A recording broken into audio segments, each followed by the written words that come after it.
जी, थोड़ा सा वेट कर लें, आ रहे हैं मैं लोग, कह रहा हूँ उसके बाद फिर इंशाल्लाह ताला जो है वो शुरू करते 10 बजे और रुक जाते हैं। हैं। आज मैं थोड़ी सी आपसे और भी डिस्कस करूंगा कि जी आपने पढ़ना किस तरह है, काम किस तरह करना है। तो ये ज़रा बराए मेहरबानी आप अपने माइक वगैरह कीजिएगा म्यूट, ताकि हम जो है ना वो अपना सिलसिलेकार जो है वो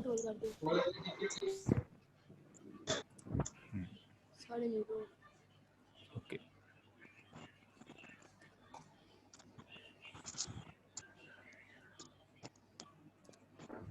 जी सर क्लास एंड कितने बजे होगी? जी, मैं कहा एंड कितने बजे होगी? आवाज़ नहीं आ रही क्लियर मुझे।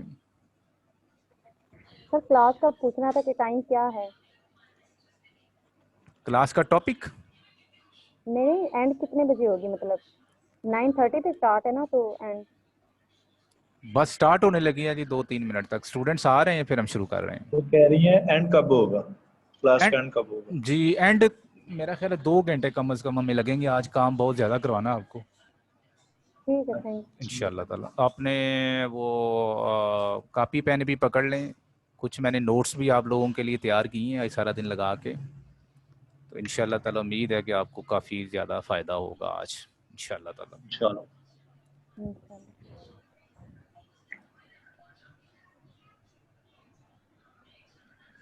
जी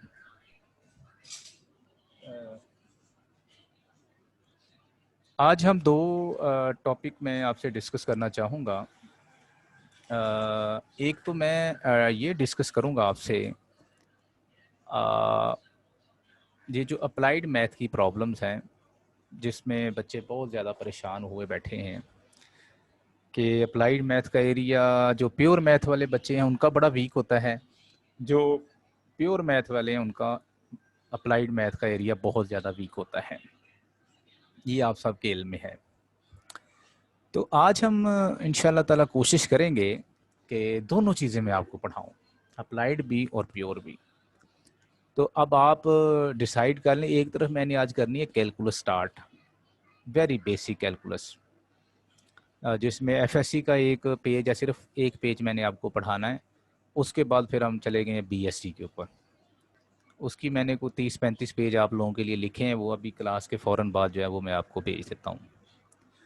और दूसरा मैंने आज आपके लिए ये भी लिखी हैं, ये जो लाइन इंटीग्रल्स के हवाले से, सरफेस इंटीग्रल और वॉल्यूम इंटीग्रल्स वगैरह जो हैं।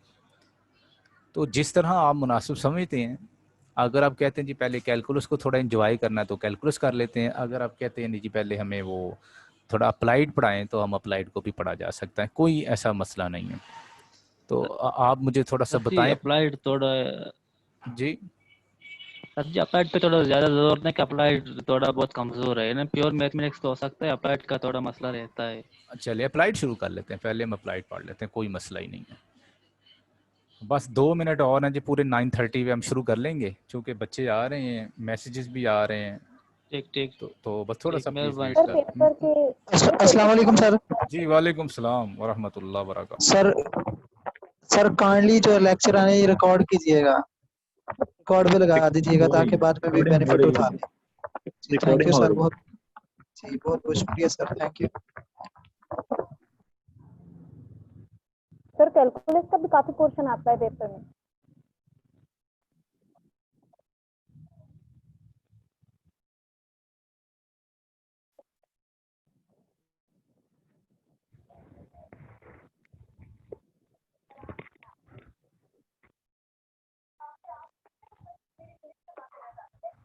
सर म्यूट है फिलहाल, तो वेट करें, वो भी आ जाते हैं।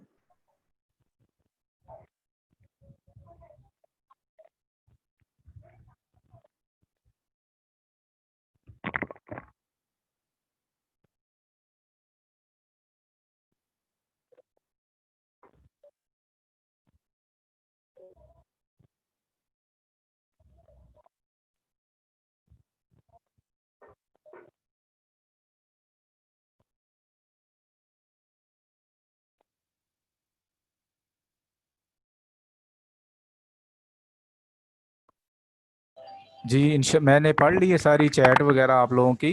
बहुत सारे बच्चे जो हैं वो कैलकुलस का कह रहे हैं। तो मतलब जैसे ये आप आपने म्यूट कीजिए ना प्लीज़ अपने आप को, ताकि वो फिर काइंडली डिस्टरबेंस सब जो है वो लोग जो है हमारी ना वो कम से खुद ही म्यूट हो जाया करें, और जब बात करनी हो तो फिर वो खुद को अनम्यूट कर लिया करें। जी ऐसा कर लें आप, बराए मेहरबानी जो है वो म्यूट आप हो जाएंगे तो उसमें फ़ायदा होगा आपका ही, इसलिए कि बार बार जो है ना वो फिर डिस्टर्ब, मुझे कहाँ किसी को क्वेश्चन किसी ने करना हो तो वो क्वेश्चन ज़रूर करें, हम उसका इंशाल्लाह ताला आपको कोशिश करेंगे कि आंसर उसका आपको दें। ओके, तो जी कुछ सेकंड रह गए हैं जी, कुछ सेकंड्स के बाद फिर मैं इंशाल्लाह ताला स्टार्ट करता हूँ।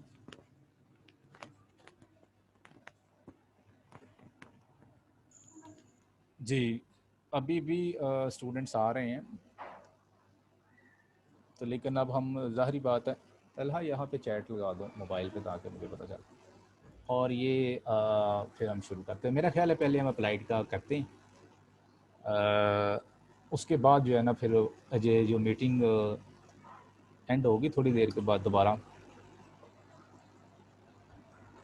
तो उसके बाद फिर हम इंशाल्लाह ताला जो है देखते हैं कि क्या करना है, प्योर का है या अप्लाइड का है। लेकिन आज मेरे साथ ही आप रहिएगा इंशाल्लाह ताला, आपको बड़ा मज़ा आएगा इंशाल्लाह ताला अल्लाह के फजल व करम से। ओके, तो जी विदाउट वेस्टिंग द टाइम मैं स्क्रीन शेयर कर रहा हूँ जी आपसे।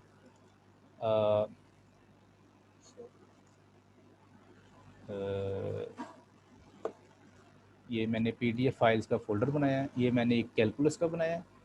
आप देख सकते हैं कि इसमें आलमोस्ट जो है वो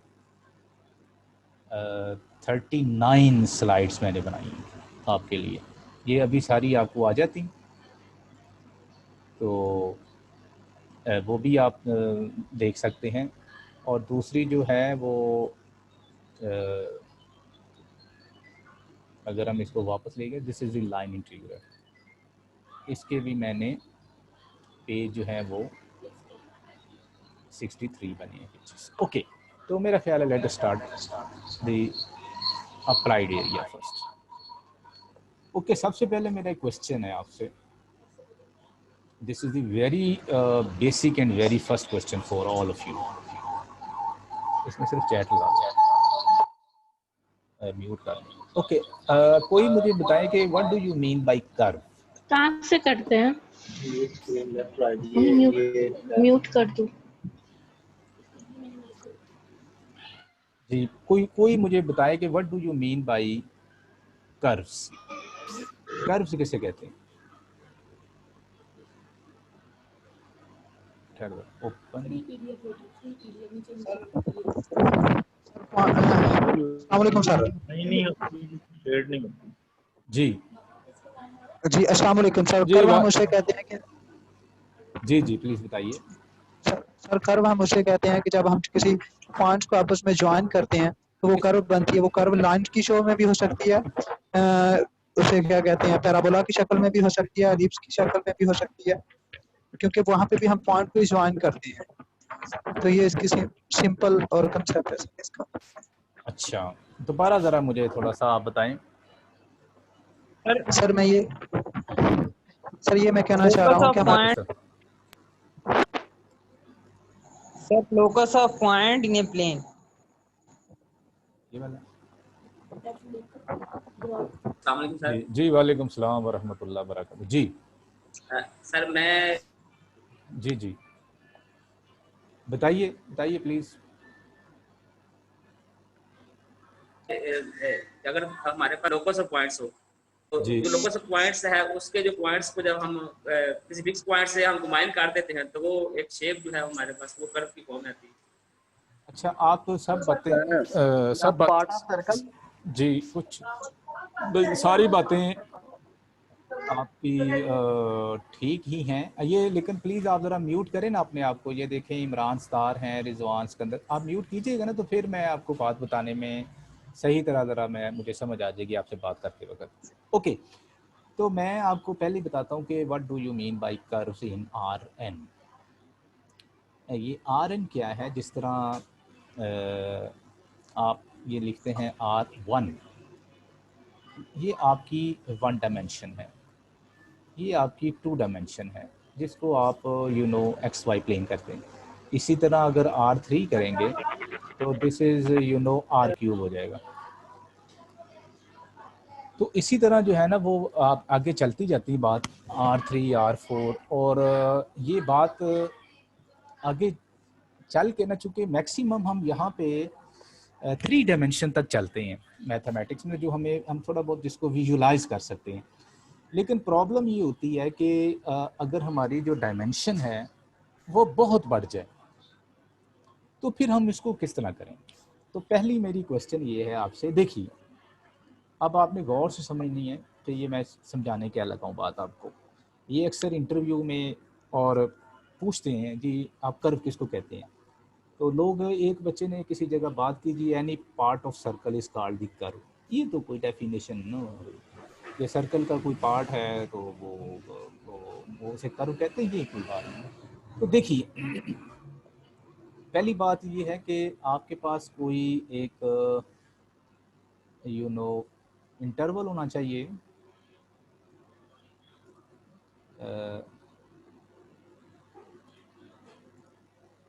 मैं ज़रा, तलहा बेटा बात सुने जी, कोई डी आपके पास इंटरवल है, वो फाइनाइट भी हो सकता है और इन्फिनिट भी। ये लिखना कहाँ से मैंने, ये वाला राइट क्लिक ड्रा, ओके।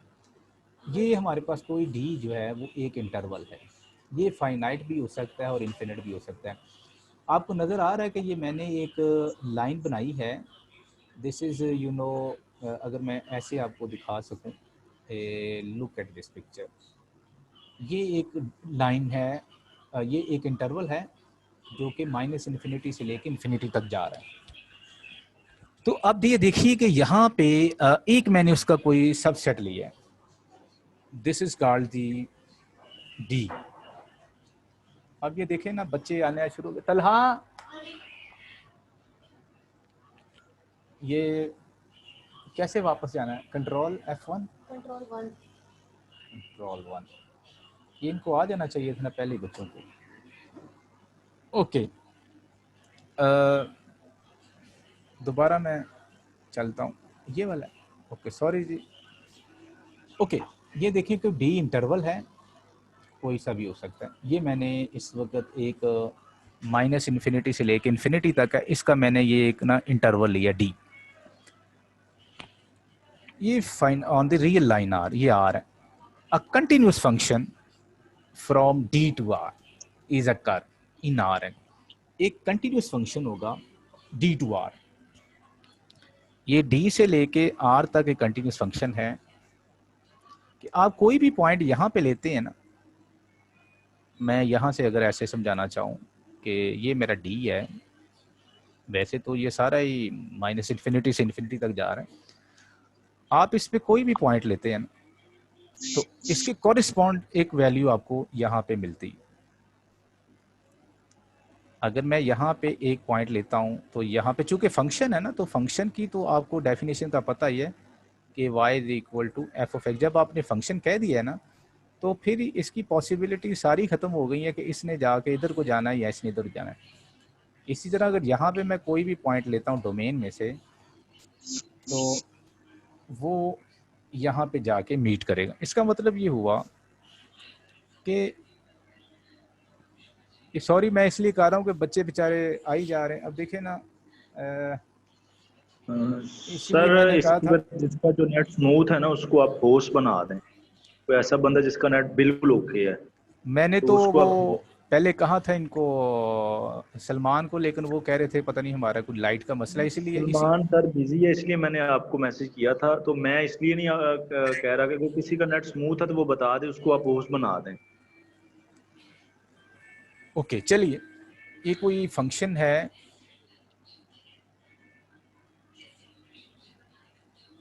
जी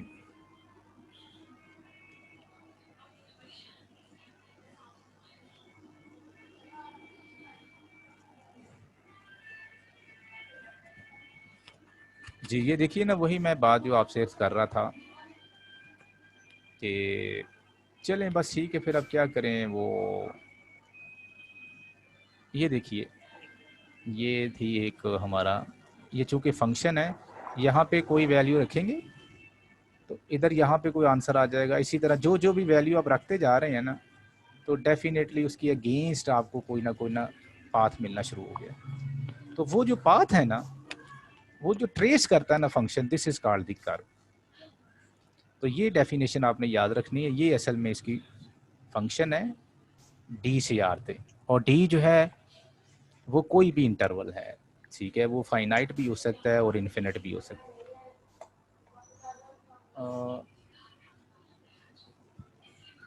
जी अच्छा, इसके बाद हम इसमें मैंने यही बात बतानी थी आपको। इसकी स्लाइड्स भी अभी आ जाती हैं आपके पास।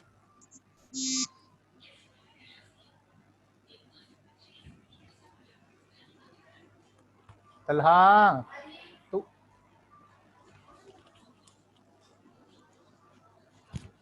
इसकी नेक्स्ट पेज कहाँ पे है?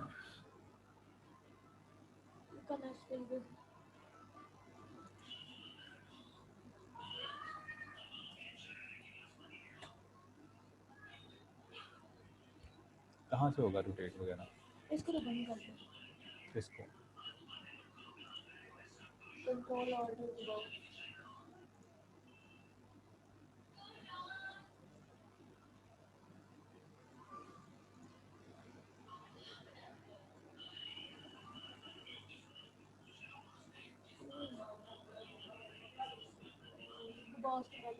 हैं, वो सारा इधर से उलट जाना।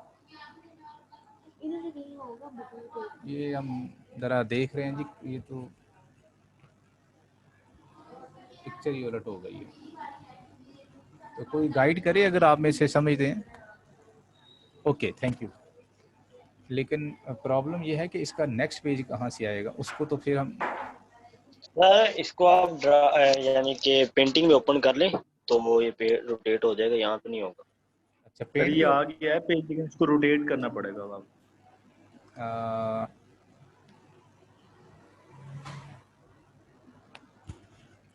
स्क्रॉल कर लेना सर नीचे को। ये देखें ना, स्टूडेंट तो अभी तक आई जा रहे हैं, मसला तो प्रॉब्लम इन्होंने सारी डाली है ना। एक जो वक्त दिया हुआ था उस पे इनको आना चाहिए था। तलहा, सर आप मोहसिन को बना दें होस्ट।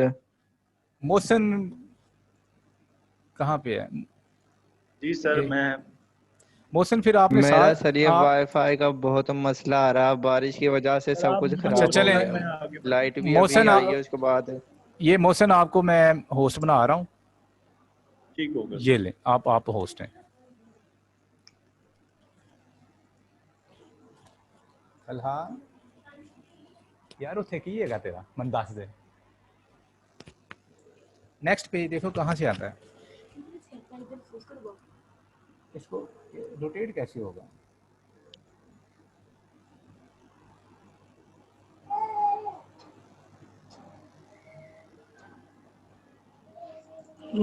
बस मेरे सारी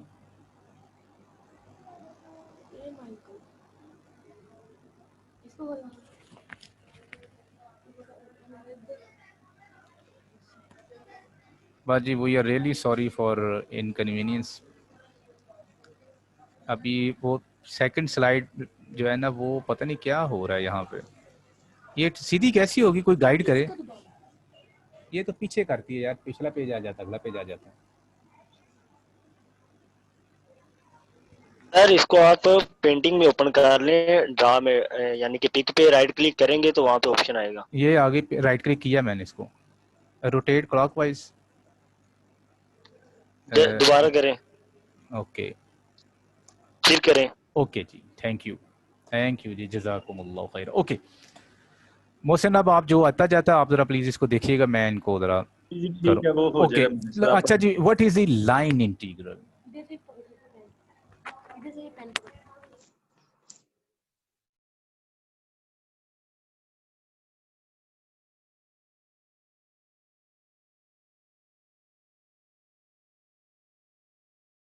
ओके कल, हाँ ये क्या हो गया? कल ले लो ना कोई। पेंसिल कहाँ से यार?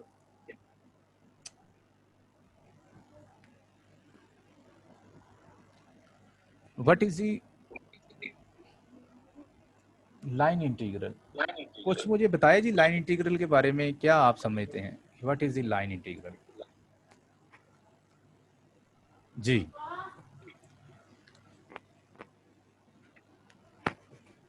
जी देखिए, जो लाइन इंटीग्रल है, पहले तो ये हम समझने की कोशिश करें कि हम इसकी ज़रूरत की मुश्किल सही। अब देखिए, आप एक इंटीग्रेट करते हैं, फ़र्ज़ करें ये एक फंक्शन है 1 to 2 x dx है, ठीक है जी। इसको मैं इंटीग्रेट करने लगा हूँ। तो आप क्या करते हैं, आप उसको जो इंटीग्रेट करते हैं ना फंक्शन को, वो रियल नंबर पे करते हैं। मिसाल के तौर पे ये इंटरवल था 1 और ये इंटरवल था 2। इस एरिया के अंदर ना आप जो इंटरवल आपको गिवन होता था, उस इंटरवल के में ही आप इसको सॉल्व करते थे, इसकी देखते थे ब्यूटी। लेकिन प्रॉब्लम ये हुई है, कैलकुलस ने बड़ा काम दिखाया है मैथमेटिक्स में ना। कैलकुलस ने हमें हमारी ज़िंदगी बदल दी है। अभी मैं इंशाल्लाह आपको पढ़ाऊंगा तो आपको मैं बताऊंगा कि कैसे इसने ज़िंदगी बदली है। साल के तौर पे हम एवरेज रेट फाइंड करते थे, तो कैलकुलस ने हमें इंस्टेंटेनियस रेट बता दिया। आप बहुत पहले की बात है जब आप सिर्फ रेगुलर शेप्स जो थी ना उनका एरिया फाइंड करते थे, लेकिन कैलकुलस ने हमारी ये भी हेल्प कर दी कि जनाब आप इरेगुलर शेप्स का भी एरिया फाइंड कर सकें। कैलकुलस से पहले ये भी बात होती थी कि आप हमेशा फाइनाइट सम जो होता था उनका एरिया फाइंड करते थे, लेकिन कैलकुलस ने तो आपको इन्फिनिट सम का भी बता दिया। तो ये भी कैलकुलस की ही एक बहुत बड़ी बात है कि उन्होंने हमें ये कहा कि जनाब आप कोई भी कर्व होगी ना, अगर फ़र्ज़ करें ये मैं एक कर्व लेता हूँ लाइक parabola, तो आप इसको भी कैलकुलेट कर सकते हैं। लेकिन ये जो इंटीग्रल है, दिस इज़ फ्रॉम 1 to 2, इसको हम कभी नहीं इंटीग्रेट करके तो हम कर्व का एरिया नहीं फाइंड कर सकते थे। हम हमेशा आर से चलते थे जनाब रियल लाइन पे। लेकिन ज़ाहिरी बात है आर से तो हमें काम नहीं चलता, हमें तो R1 से चलता है, R2 से, R3, इवन के मैं तो जो इनफाइनाइट डायमेंशन स्पेसिस हैं उनको पसंद करता हूँ। फाइनाइट डायमेंशन स्पेस भी कुछ नहीं होती Rn वगैरह, वो तो फंक्शनल वेक्टर एनालिसिस में ख़त्म हो, वेक्टर स्पेसिस में ख़त्म हो जाती हैं।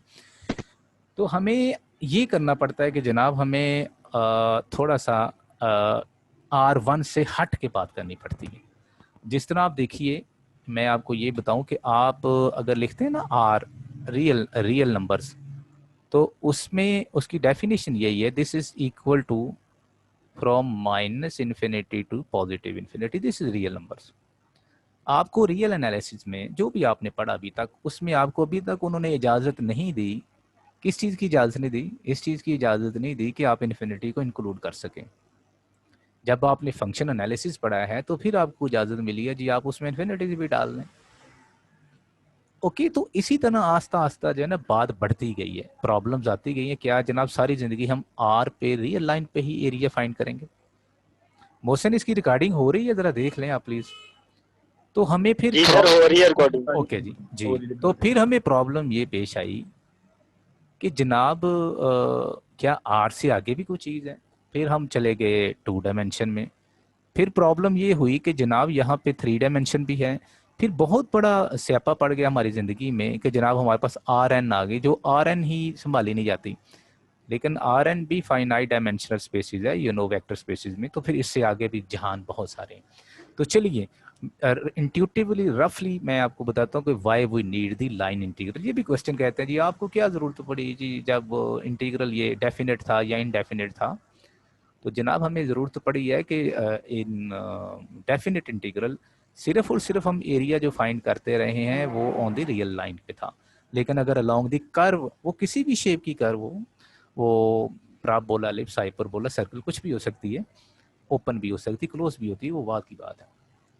तो आइए पहले थोड़ा सा मैं और कुछ थोड़ा सा आपको ना मज़ा देना चाहता हूँ इसके हवाले से, कर्व के हवाले से। जी देखिए ज़रा, कर्व की मैं बात आपसे और करना चाहता हूँ। इसकी डेफिनेशन दूसरी देखिए, मैं अब ये डिफाइन करने लगा हूँ कि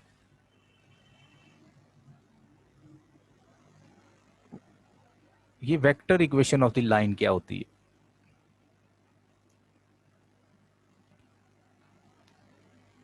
The locus of a point whose position vector r is a function of scalar variable t. This is called the definition of the curve. ये सर्कल पता नहीं क्यों पकड़ा गया है, मैं तो पढ़ाया सारी जिंदगी ना उसके ऊपर, टीम के ऊपर, माइक्रोसॉफ्ट टीम के ऊपर, उसके ऊपर ये स्यापा नहीं पड़ा था मेरी जान को जो यहाँ पे पड़ गया है। ये भी ज़रा गाइड करें किस तरह मेरी जान छुटेगी इससे सर्कल से, ताकि मैं कुछ लिख सकूं। यहाँ पे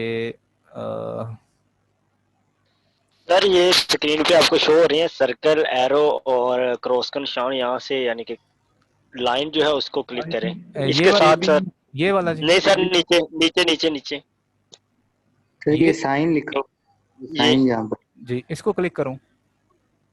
नहीं सर, साथ तो सर्कल है आपके सामने, इससे दूसरी साइड पे लेफ्ट पे यार, ये जी ओके, ये लाइन हो गई है सर। आप ए बी को अगर टच करें, यहाँ से ए बी नजर आ रहा होगा। हाँ ए बी, हाँ जी ए बी आ गया।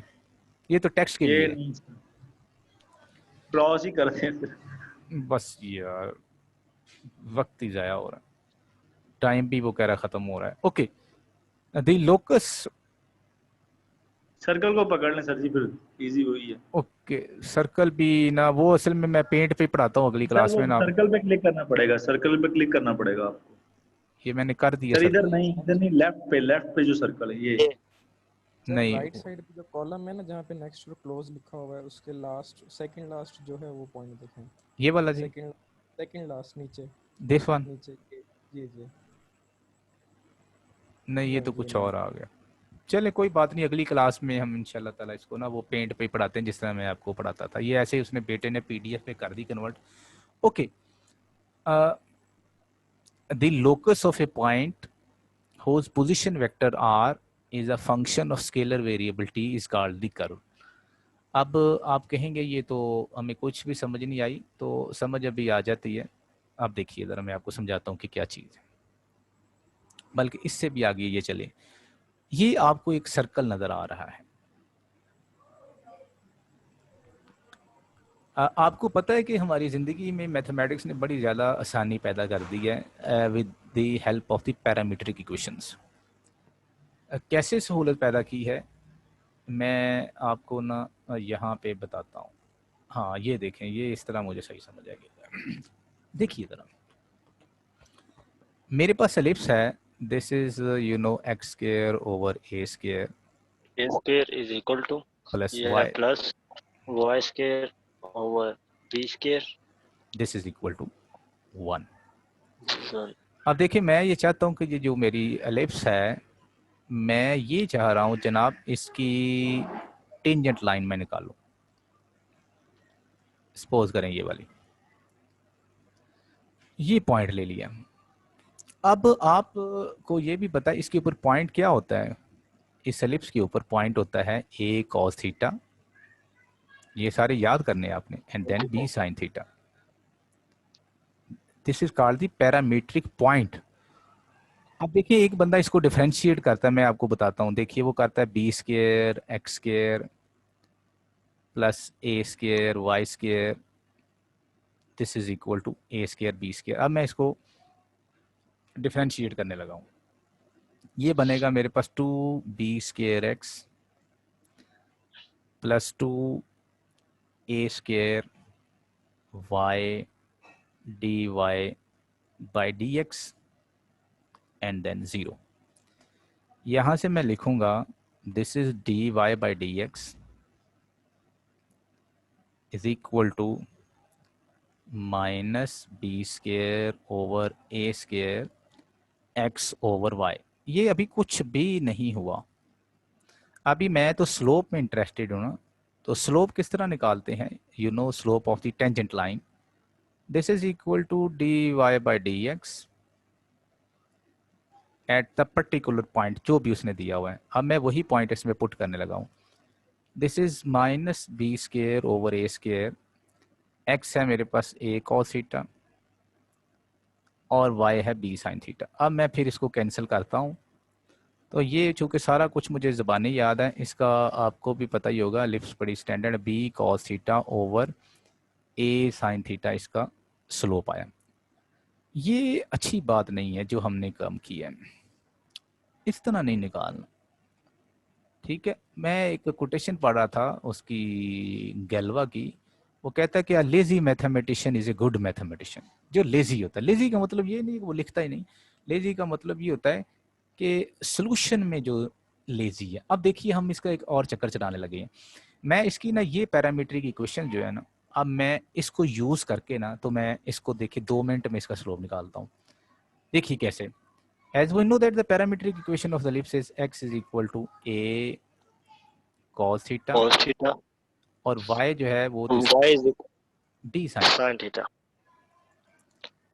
मैं क्या करता हूँ, मैं इसको डिफरेंशिएट करता हूँ विद रिस्पेक्ट टू थीटा। जाहिर बात है ये पैरामीट्रिक इक्वेशन है, this will becomes minus a sine theta. दूसरी को मैं करता हूँ, this is equal to d y by d theta is equal to b cos theta. अब आप चेन रूल लगाएं, वो क्या होता था, d y by d x is equal to d y by d theta into d theta by d x. तो ये हो जाएगा minus b cos theta over ए साइन थीटा। वाह भाई वाह। अब देखो बच्चों कि ये तो वही है, this is the same as. तो किससे हमें फायदा हुआ है? हमें तो फायदा हुआ है इसकी पैरामीट्रिक इक्वेशन से। इसलिए पैरामीट्रिक इक्वेशन जो है वो बहुत ज़्यादा इंपॉर्टेंट है हमारी ज़िंदगी में। इसी तरह आप एलिप्स का है, पैराबोला की है, हाइपरबोला की है, आप उसकी पैरामीट्रिक इक्वेशंस अगर आपको याद हैं तो आप सारा कुछ तो इसका निकाल सकते हैं। तो मैं भी यही काम करने लगा हूँ उस स्लाइड में कि मैं ज़रा उसको लेके जाना चाह रहा हूँ पैरामीट्रिक इक्वेशंस को, इसको निकालना चाहता हूँ। ये देखिए, ये मैं पहले आपको ये मैं बताना चाह रहा हूँ कि ये असल में कर्व किस तरह बनी है, उसके बाद फिर ऊपर वाली डेफिनेशन पढ़ते हैं। We know that the parametric equations of the circle is x is equal to a cos t and y is equal to sin t, a sin t. आप जब इनको स्केयर करके ऐड करेंगे ना तो this will become x square plus y square is equal to a square. ये मैंने एक सर्कल बनाया है जिसका सेंटर मैंने 0 लिया है और रेडियस इसका हमने a लिया है। अब देखें, इसको जरा समझने की कोशिश करें कि हो क्या रहा है। ये मैंने एक पॉइंट चूज किया है, जाहिर बात है ये 2 डायमेंशन में है तो इसका जो थर्ड कोऑर्डिनेट है वो 0 होगा, ये 2D प्लेन है। अब मैंने एक लिया पैरामीटर। पैरामीटर एक ऐसी खूबसूरत चीज़ है, वो ना वेरिएबल है और ना वो कांस्टेंट है, वो बस उसकी वैल्यू जो है वो बदलती रहती है। मैंने क्या किया, मैंने एक पोजीशन वेक्टर लिया O से लेके P तक। उसके बाद मैं ये चाह रहा था कि मैं ये जो O से लेके P तक जो है ना वो मैं ये डिस्टेंस एक दफ़ा निकाल लूँ। तो देखिए मैंने ये O से लेके P तक इसका नाम हमने रखा R और मैंने ये इसका डिस्टेंस फार्मूला लगा के x minus 0i plus y minus z 0j और ये सॉरी मुझे लिखना ही नहीं चाहिए था, ये आपके पास आ जाएगा xi प्लस yj। ये मेरे पास R है। R का असल मतलब ये है कि मैंने यहाँ से लेके यहाँ तक जो डिस्टेंस है ना वो मैंने मूव कर लिया है। अब आप इसकी पैरामीट्रिक इक्वेशन फाइंड करें। This is you no x की वैल्यू है a cos t और y की वैल्यू है a sin t। तो अब R देखिए यहाँ पे, ये जो R है ये जो भी बनी, अभी मुझे नहीं पता, मैं अभी आपको थोड़ी देर तक समझाने के काबिल हो जाऊंगा ये क्या हो रहा है। This R is a function of t, यानी कि जैसे जैसे मैं इसको मूव करता जाऊंगा ना, इस पॉइंट को यहाँ पे करूँगा, यहाँ पे करूँगा, जहाँ पे भी मुझे चाहिए होगा। मैं यहाँ पे अगर फ़र्ज़ करें इस पॉइंट पे मैं जाना चाहता हूँ तो मैं यहाँ पे t पे π/2 पुट करूँगा, मुझे ये पॉइंट मिल जाएगा। अगर मैं यहाँ पे जाना चाहता हूँ तो जो भी यहाँ पे वैल्यू में इंटरेस्टेड होगा मैं वो पुट करूँगा तो वो मुझे यहाँ पे मिल जाएगी। अगर यहाँ पे जाना चाहूँगा तो जनाब मैं यहाँ पे पाई पुट कर दूंगा, मेरे पास ये वाले कोऑर्डिनेट आ जाएंगे। आप चेक भी कर सकते हैं, कॉस पाई जो है वो -1 है, साइन पाई 0 होता तो ये -1 और 0 आ जाएंगे या -a और 0 आ जाएंगे, जो भी आपने जिस साइज का भी रेडियस लिया होगा। इसका मतलब है ये जो मेरे पास एक ट्रेस हुई है ना, कर्व ही होगी ना, ये देखिए ये पोजीशन था, फिर आस्ता आस्ता आस्ता आस्ता आस्ता ये जैसे जैसे मुझे ज़रूरत पड़ी तो मैंने इसको चेंज कर लिया, तो ये बन गई आपके पास कर्व। अगर ऐसी काम हो जाए कि आर जो है वो फंक्शन बन जाए किसी स्केलर वेरिएबल का, तो जो चीज़ ट्रेस होती है वो this is called the curve. यहाँ पे 0 से लेके 2 पाई तक ही मैंने रोटेट करवाया इसको। अब जरा हम इसकी डेफिनेशन पढ़ते हैं क्या थी, अब आपको समझ आए। The locus of a point whose position vector r is a function of scalar variable t। ये देखें ये पोजीशन वेक्टर था और ये स्केलर वेरिएबल हो गया t का। ये देखें ऐसे घूमता जा रहा घूमता जा रहा घूमता जा रहा घूमता जा रहा और पूरी की पूरी जो है वो सरफेस जो है वो ट्रेस हो गई है। तो अब जो हमने ये देखा, अब हम इसकी पढ़ते हैं इसकी वेक्टर की इक्वेशन क्या होती है। ये भी हमने पढ़ ली है कि x of t i plus y of t j plus z of t k. इस वक्त चूंकि 2 डायमेंशन थी तो मेरे पास सिर्फ इतना ही आया, x of t i y of t j plus z of t k. तो आज के बाद आपने ये याद रखना है कि अगर किसी भी आप कर्व को इस तरह ट्रेस करें कि वो फंक्शन बन जाए किसी स्केलर वेरिएबल का, तो वो फिर आपको कर्व ट्रेस करती है जी। अब देखिए आगे, मुझे लग रहा है जैसे टाइम थोड़ा सा ख़त्म होने वाला। अगर ये ख़त्म हो जाए, लास्ट मिनट वो चल रहा है, तो इसके बाद फौरी तौर पे फिर आप दोबारा इसको ज्वाइन कीजिएगा। ये vector equation of the curve आपने याद रखनी, this is called the vector equation of the curve. और कर्व मैंने आपको बता दिया है कि आप दोबारा देख लें, ये हमने एक सर्कल ट्रेस करने की कोशिश की है।